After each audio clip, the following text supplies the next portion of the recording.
Good morning and welcome to this Monday, April 3rd, 2023 edition of Trading Places Live at earningsbeats.com. I'm Tom Bowley, Chief Market Strategist here at Earnings Beats, and I'll be your host for the next 30 minutes, featuring everything you need to know as you prepare for the trading day ahead. Well, we are starting a new quarter, first quarter now of 2023 in the books. And it was a pretty good quarter. NASDAQ led, had a really good, strong January. And of course, that historically tends to lead to strong action throughout the balance of the year, even beyond January. Went through a period middle of February through most of March, not so good. Excuse me, especially on on the Dow, S&P, and so forth. But we rallied into the end of the month, so it was another typical calendar quarter where we tend to see bullish action the first half of the calendar quarter, which is January 1st through February 15th. And then the second half tends to be a little bit more troubling, not always down, but a lot of times gains are a little harder to come by. And if you think of that old Wall Street adage, buy on the rumor, sell on the news, that's kind of what happens in calendar quarters. I mean, you go into a quarter with the earnings, everyone's wondering what's going to go on with earnings. And every quarter we go into, it seems like you got a lot of analysts saying, well, earnings aren't going to live up to expectations. They're not going to live up to expectations. And then you see the market rally heading into earnings, and then the earnings come out better than expected. And we continue that rally, and then we get toward the earnings season, the end of it, and everything kind of fizzles again. And I think that's kind of, it's a rinse and repeat kind of a cycle that we need to be aware of. It doesn't happen every quarter. Some quarters it happens beautifully. Goes up first 45 days, next 45 days, right back down again. I would say Q1 of 2023 was kind of according to script. Very similar to Q3 2022. Remember, we had that big July through mid-August run to the upside, and then August 15th hit, and right back down we went all the way through the end of September. But that quarter and the quarter we just ended, Q1 2023, I mean, they're outliers to the bullish side. I mean, that's kind of the historical trend on steroids. We don't normally see it that crazy where it just goes up for 45 days and then goes back down for 45 days. But the tendency over the long period of time, and I'm going to give you some numbers in a little bit that'll help explain, but the tendency is that the market tends to be much stronger in the first 45 days of a quarter, which, by the way, starts today. So we're going into the second quarter. And futures are mixed. Right now, Dow futures up 128.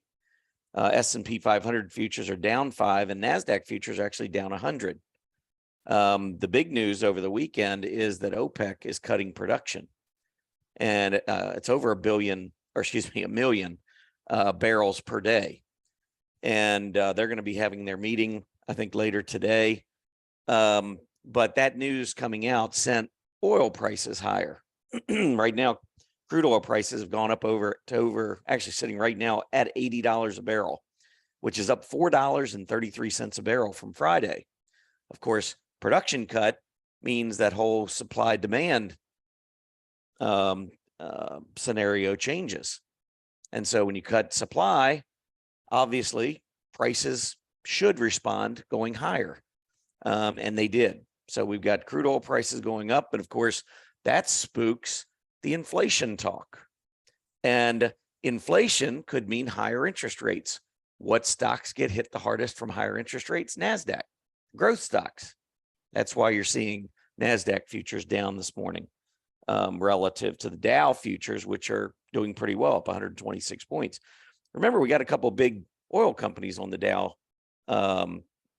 Jones, the components, the 30 stocks that make up the Dow. So makes sense that index, which is a little bit more heavily weighted toward oil, would be doing much better than one that's more oriented toward growth stocks.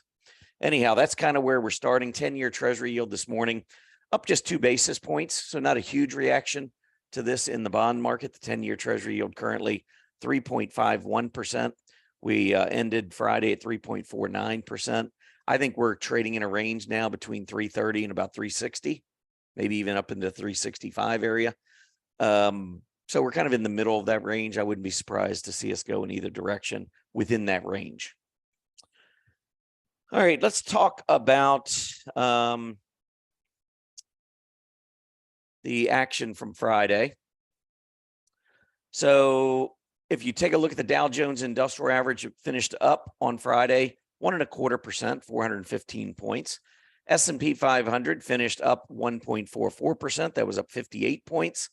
NASDAQ up 1.75%, which was up over 200 points. And look at the NASDAQ finishing the right side of this cup right here. So got really nice cup action there on the NASDAQ. Mid caps up 1.76%, 43 points.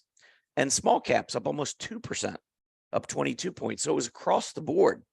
One thing I really want to point out, though, here is that as we start to turn higher in the three major indices, the Dow, S&P, and NASDAQ, look at the AD lines. New high, new high, new high. Look at the volume starting to pick back up on Friday as we had really strong days. Now, some of this is window dressing. If you're not familiar with window dressing, the biggest time that you're going to see it occur anytime at the end of a month, but especially the end of the quarter. So you want, a lot of times money managers want, they're going to disclose a lot of information as of quarter end, and they want folks who see their portfolios to say, hey, you know what? Growth stocks did well in the first quarter of the year. And wow, look at this money manager. This money manager has all the big names that had such a good quarter. Well, those money managers may not have benefited from those stocks during the quarter. They're probably just buying them on Friday, so that they can show that, hey, we owned one of the best performers. That's what they call window dressing. So they make it look a lot better than it really was. Look at their performance, not what they owned at the end of the quarter. If they can't beat the S&P 500 and they haven't done it over long periods of time, then they're not worth your money. It's that simple, because you can go out, you can buy the spider, the SPY, right? You can get the S&P 500 return. The only way I'd be turning my money over to anybody to manage it for me is if they can show they can consistently beat the S&P 500. Show me your track record of what you actually produced, not what you own at the end of the quarter. So window dressing is just something that money managers will do for what I would say the less, I don't want to say less educated, but maybe the less aware investors who just simply look at the end of the quarter and say, oh, wow, Apple had a big run. And look, they've got a bunch of Apple in their portfolio. Well, it's not surprising to see some of these stocks like Apple that have had decent quarters do really well at the end of the quarter because of the window dressing. You get even more demand. Anyhow, still, overall, the market had a great quarter. It certainly wasn't just because of window dressing. We saw a lot of accumulation in some key areas in the market, a little bit more rotation in the first quarter toward growth versus value. Actually, especially January, we saw a tremendous amount of movement toward growth. Looking at the sectors from last week, you can see discretionary led up about 2 2/3%. Real estate up over 2%. Communication services just shy at 1.9%. Materials 1.6%. Technology 1.4%. And just mentioning the aggressive groups, technology, new high in price, new high in AD line. Communication services, still got a little bit of work to do to get to that February high, new high on the AD line. Discretionary stocks, clearly a little bit more work to get to that February high, new AD line high though. Again, AD lines, they're not primary indicators, they're secondary indicators. Don't get overly excited about looking at an AD line. I use it as confirmation primarily. If I see something in the market that's starting to look good to me and I look at the AD lines are strong, it's just going to give me more confidence. It's going to be another signal that adds to a bullish call. And the opposite holds true. If market's going down or there are some bearish signals and the AD lines not confirming, let's say price action's going up, but I'm getting some warning signs and the AD line's starting to turn down, that's not good. That's another sign. I talk a lot about AD lines and I'll have questions come in from members sometimes. They'll be like, well, the AD line's doing this, so that, stock will be going straight down. It's been down for the last 18 months, one of the worst performers in their industry group, and someone will point out, yeah, but the AD line's going up. So is that a bullish sign? My answer, no. I mean, if a stock is the worst stock or one of the worst stocks in its peer group, it's hard to make the assumption that it's being accumulated, right? So always treat the AD line as just a secondary indicator, not as a primary indicator. But I do like it because it focuses more on end of day price action. And to me, the end of the day is much, much more important than where we opened. The gaps are the biggest manipulative strategies that market makers can use. They'll use bad news, they'll use bad headlines, whatever, to force, well, to create gaps to the downside. And then individual traders see that their portfolios are down and they start selling. They sell into that weakness, thinking, oh, we've had a big run, we're gapping down, this is bad for stocks, I'm going to get out. Next thing you know, end of the day, the market's back up again and prices are higher. And guess what? Those AD lines continue to get stronger and stronger. So it's just keep in mind that this is more of a secondary indicator, but it can confirm some other thoughts that you have about the market, other signals that you have. All right, let's move on to the 10-year Treasury yield. So this is kind of where we stand. Let's get a quick update. We're at 350. So right now we're up about 1 basis point from the 349, excuse me, 349 close from Friday. We're trending below the declining 20-day EMA, which is below the 50. So this is a bearish short-term configuration for the 10-year Treasury yield, meaning that in my opinion, until something tells me otherwise, I'm going to assume we're going lower in the yield. Now that is opposite of the news that we got today with the crude oil prices going up. So this is going to be interesting to see how the bond market reacts. If crude oil prices continue to move up, we're back, like I said, above $80 a barrel. We were just down at 66 not that long ago. So, and remember, crude oil prices fluctuate, which is why the Fed strips out food and energy when they come up with their core CPI, consumer price index, and the producer price index, the PPI. They strip out food and energy for a reason, because crude oil prices go crazy. They go up, they go down, they go up, they go down. I mean, this is a daily chart, but we were up at $120 a barrel in June, and we were down at $76 a barrel on Friday. Now, if all we looked at was crude oil for inflation, we'd say, hey, what inflation? We've got a problem with deflation with prices dropping like that. Pull up a weekly chart of the crude oil prices, and you'll get a sense. Big downs, back up, down, sideways. Then, of course, this was the pandemic. Huge down, huge rally, back up, moving up, now moving back down. It gets more and more crazy the further back you go as far as the big ups and downs. We're at $75 a barrel right now. Where were we 15 years ago? $75 a barrel. We go back a little further, 20 years. Go back to 17 years ago, $75 a barrel. Let's go back 50 years. And you can see that we have now, I mean, after moving up consistently in the early 2000s, we've been in this trading range for better part of 2 decades. So if we watched crude oil and that was the only thing we watched, we'd have crazy inflation followed by crazy deflation. I mean, it's a commodity and it's a really important commodity and something that needs to go into the calculation.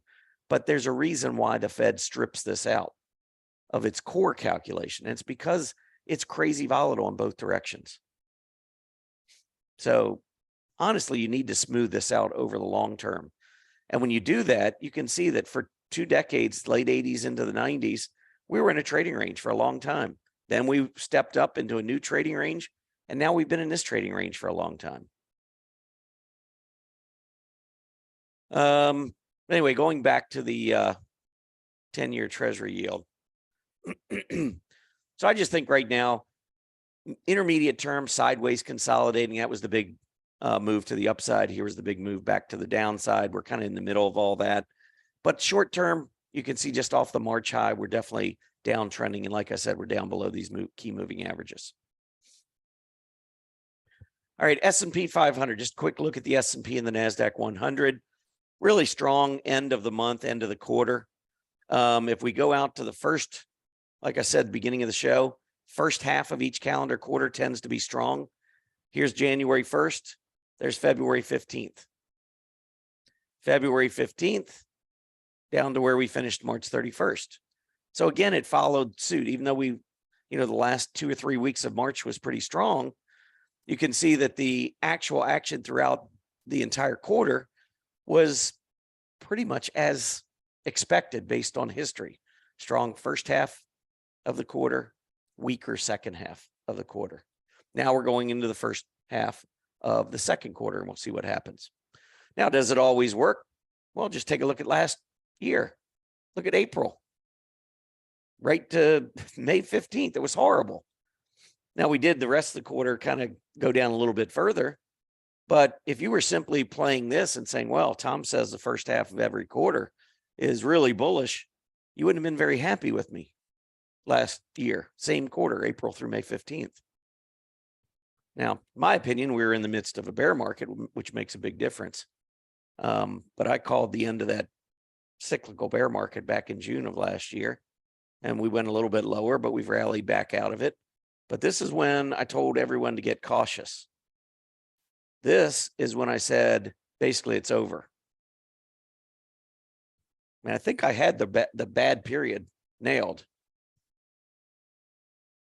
Now, this period right here obviously took the wind out of the bull sails, but coming off that bottom, it was a beautiful run to the upside. And at the end of September, I said, here's your second chance.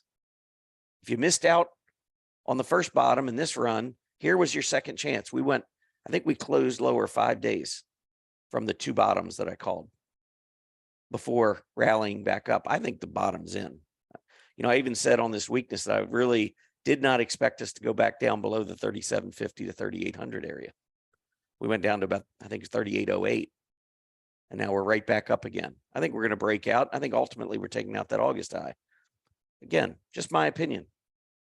I'm not going to spend a lot of time talking about why, because I've done that plenty of times, but certainly the short-term price action is setting back up again.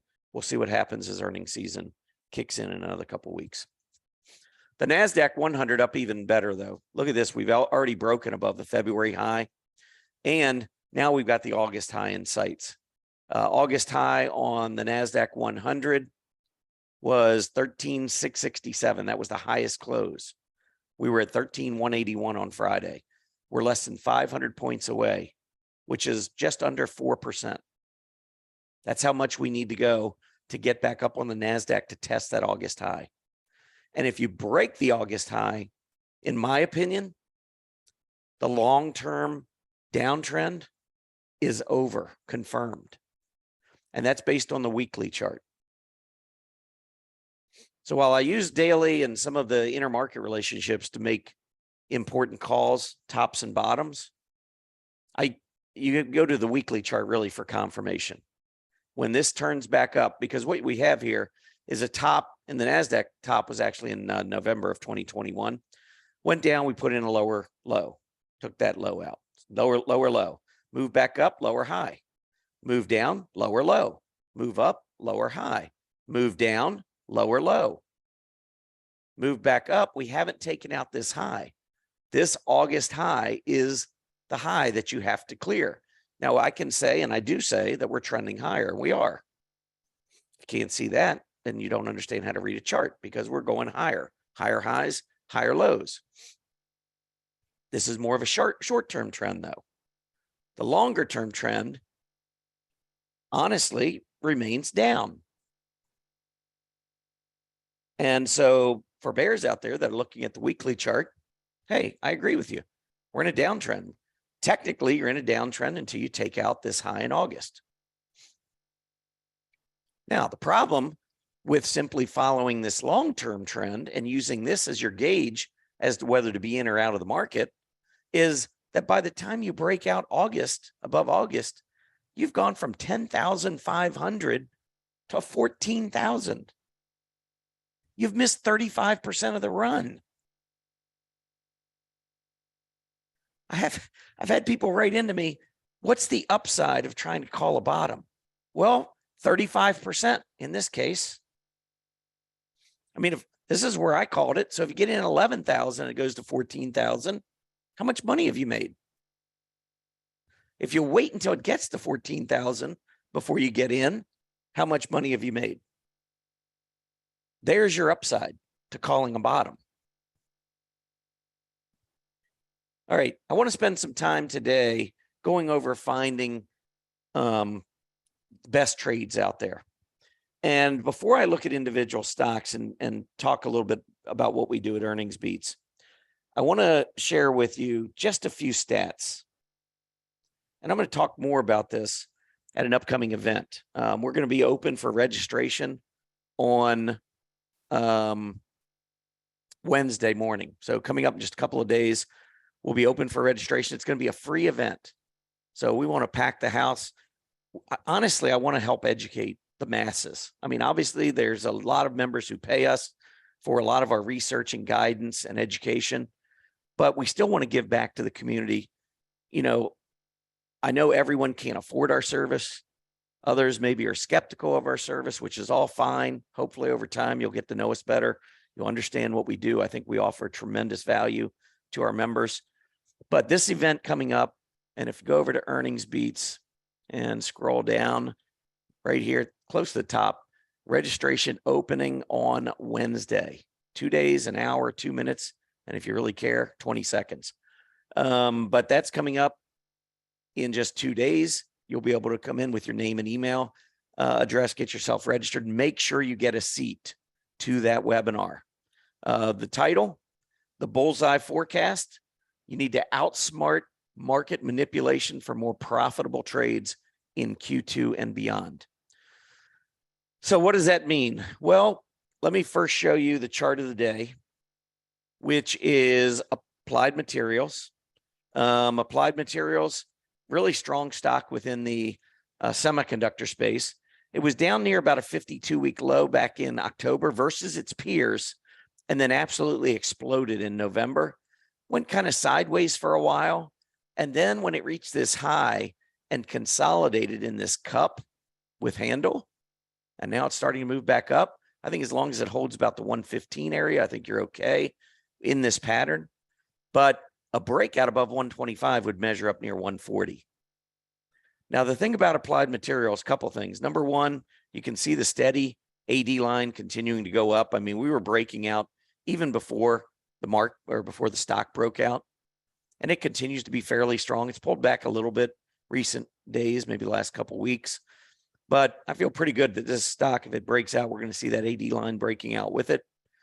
And once we get through the consolidation phase where we've been downtrending versus the semiconductor peers, I expect we're going to start to see some more strength in Applied Materials. Now, by the way, Applied Materials is crushing the S&P 500. And the reason for that's simple. A rising tide lifts all boats. And if you're in that rising tide called semiconductors right now, you are seeing your boat lifted for the most part. And so that's what, we want to pay attention to. We need to know which areas are the strong areas and which stocks within those areas are strong or strengthening or in bullish patterns. And that, to me, is where Applied Materials comes in. Now, the other thing Applied Materials is it's part of our bullish trifecta chart list at Earnings Beats. And that means that it's on 3 of our other chart lists. We have a strong earnings chart list, which tracks companies that beat Wall Street estimates in their latest quarter as to both revenues and earnings. You have to beat both. Matching's not good enough. You have to beat both, and then you also have to have some pretty strong technicals. Either your chart has to be strong, or you have to be part of a group that's strong, or maybe you've broken a downtrend with a gap up with earnings, something like that. Has to be something technically that gets you on that chart list as well. Then you have strong AD chart list, which is only focused on AD lines. And you can see Applied Materials strengthening really nicely there. And then you also have to have raised guidance and be on the raised guidance chart list. So think about those 3 things. You've got the fundamentals with the strong earnings and with the raised guidance. You've got the accumulation taking place. And then you've also got all the technical that need to be present, the technical indicators that need to be bullish in order to get you on the strong earnings chart list to begin with. So by the time you get to the bullish trifecta chart list, you have to be on all of those other three. We only have 83 stocks. Out of all the thousands of stocks out there, we have 83 right now on our bullish trifecta chart list, and Applied Materials is one of those. So one way to get great stocks is simply to focus on that list, because you're going to have good technicals, good fundamentals, and it's going to show signs of serious accumulation, right? So let me just talk about these other, we got about 5 minutes. I'm going to go through these other chart lists. So the first one I want to show you the strong earnings chart list. And basically, the strong earnings chart list is listed in chronological order. So they're numbered, but if you look back at the earliest numbers, these are going to be stocks that reported probably 2.5 months ago. Now, we're not going to have stocks that have reported over 3 months ago, because those earnings are old. They would already report it again. So what we do is, as stocks approach their earnings, so as we get closer to earnings, like Delta Airlines is going to be reporting early in earnings season, these will all be coming off. Delta, JP Morgan, these will all come off. The only way they get back on is when they report their earnings. Do they beat top and bottom line? And what do they look like on their charts? They look technically sound. And the other thing I failed to mention was liquidity. They have to trade at least a couple 100,000 shares a day. I'm not going to put a stock in here that trades 2,200 shares a day. That would, any of our members getting in might have problems getting back out because of liquidity issues. So we don't put stocks in that are illiquid. But these will all be coming off this chart list in the next couple of weeks. And then they've got to earn their way back in again. So it's constantly updated.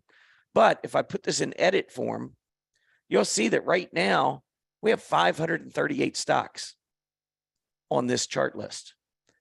And if I go to our strong AD, which is stocks that have strong accumulation distribution lines, there are 406 stocks.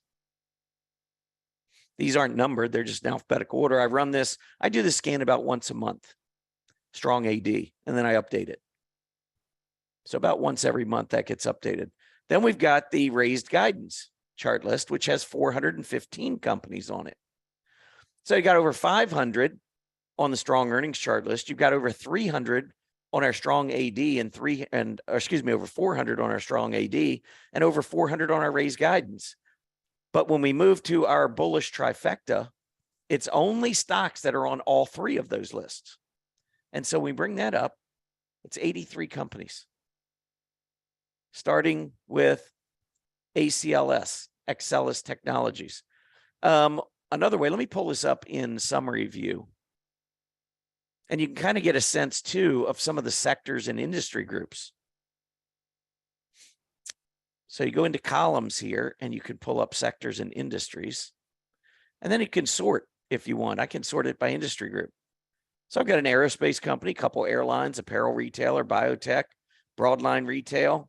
You got 3 buildings materials, business support, a few clothing. And I mean, you can see it's in a lot of different groups. Heavy construction's got 3, industrial machinery, 5 of them on here. Medical supplies, you got 5 medical supplies companies, 2 restaurants. Look at the semiconductors, 9 of them. That's pretty good because semis are strong. Renewable energy, that's been the second strongest group since the beginning of the year. Automobiles, number 1, renewable energy, number 2, semiconductors, number 3. You got 9 semiconductor stocks. Look at software. Software has been improving, and look, now there are a lot of software stocks out there, to be honest. So that's one of the reasons why you have so many, is because there are a lot of them. But here, I mean, I don't even know, 5, 8, 10, 13, 16 of them. So about 20% of the stocks on our list are in the software space. Look at the days they had on Friday, really strong. But they don't all necessarily have really strong scooter scores. They're probably mostly going to be above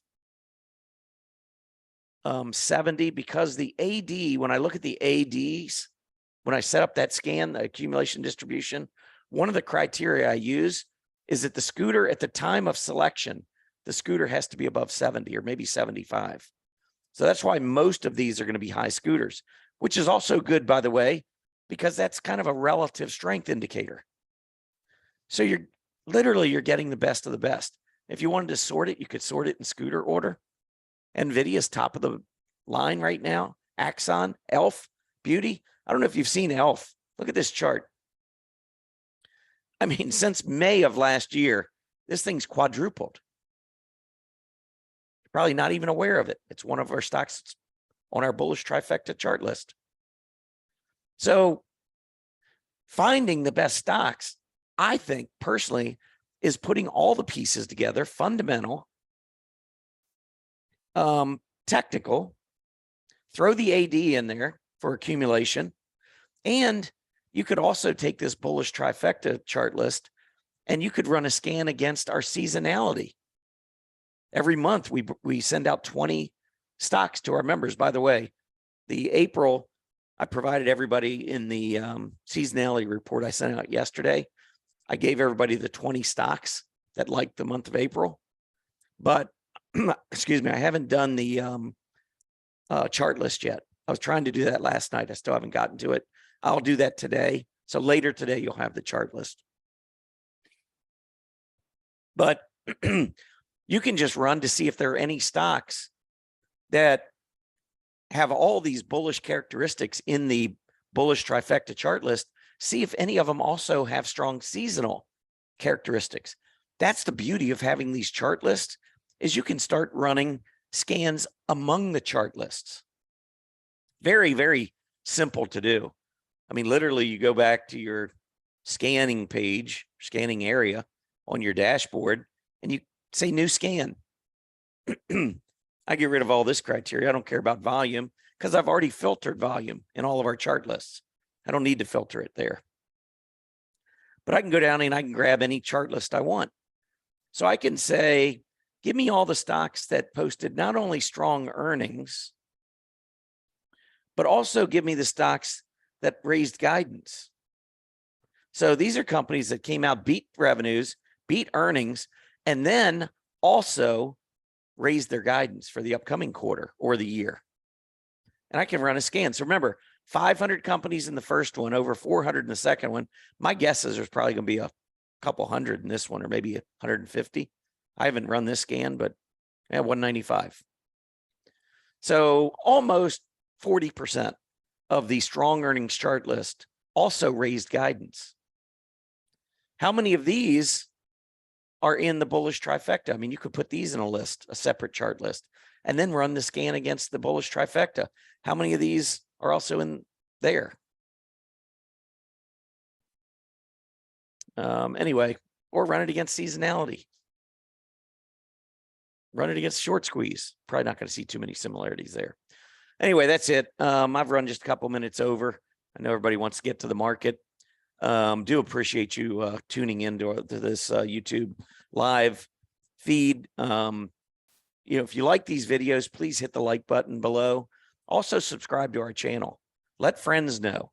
I mean, we're trying to get the word out. We want to give you an alternative to what a lot of the Wall Street firms are telling you to do, because you got to understand there's some conflict of interest in there. We have no conflict of interest. I mean, obviously, we'd love for you to join our service, but we know if we're not doing a good job, we know what happens. You leave our service. You stop listening to our shows. It's pretty easy. So that's the only thing we have on the line is our reputation. For the big Wall Street firms, they got a lot of money on the line.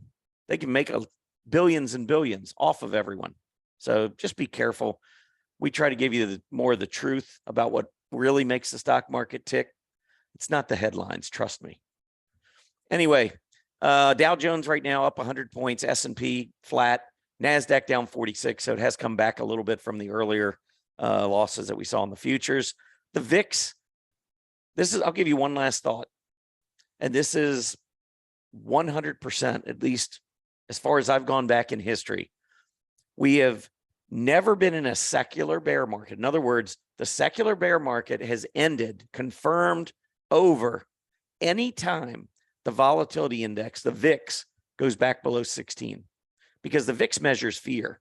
And you have to have a certain element of fear to have a long-term bear market. And that's really the big argument today. It's not whether we're in a bull market short-term. NASDAQ's up more than 20% off the bottom. We're in a bull market. If you want to go by the definition, the NASDAQ is already in a bull market. It's up over 20%. But I'm talking long-term. The only debate that still remains is, do we go back through that August high, or are we going to stop out and move back down and set new lows?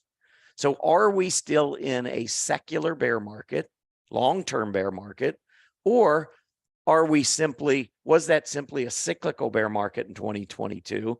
And now we are in the process of resuming the long-term secular bull market. That's the only two questions at stake here. And that's the one I'm going to be addressing at our event on Saturday, April 15th. So if you want to get our interpretation of the signals, and listen, they don't have to agree with yours. I follow some folks that don't always agree with me. I think that's a good thing. I think there were a lot of folks that really liked me, that were bearish, that liked me in 2022 on YouTube. And now that I've turned bullish, they love to just take the opposite side. I'll be nice and just say that. And that's fine.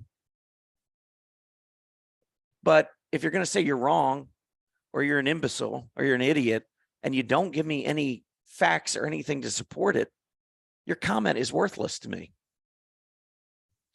That means nothing. I don't care. Say what you want. I've got some saying, oh, he's going to call another bottom. No, I called two bottoms, and they were pretty good ones. I mean, one was here, one was here. You can see where we are now. I mean, if those turn out to be, if that October low is the bottom, and my bad call was to call it here and here, oh, well, rake me over the coals. I missed by 5 days. I don't worry about that. I follow my signals. I was following my signals at the top when I called the top in the market and said we had potentially 20 to 25% downside over the next 6 months. That's what I said back in early January. That's what we had. So, hey, you feel like these calls aren't good? There's a lot of other folks at Stock Charts, a lot of folks at Stock Charts that I have a lot of respect for. And there are a lot of other folks on the internet. Follow someone else. I'm going to tell you what I think. I have strong convictions in what I think. I don't hem and haw. If I see something that's bearish, I'm going to tell you it's bearish. If I see something that's bullish, I'm going to tell you it's bullish. That's just the way I roll. Anyway, listen, thank you all for tuning in. Think about that event coming up on Saturday, April 18th. Watch for our registration. It opens on Wednesday. Have a great day, everybody. Happy trading.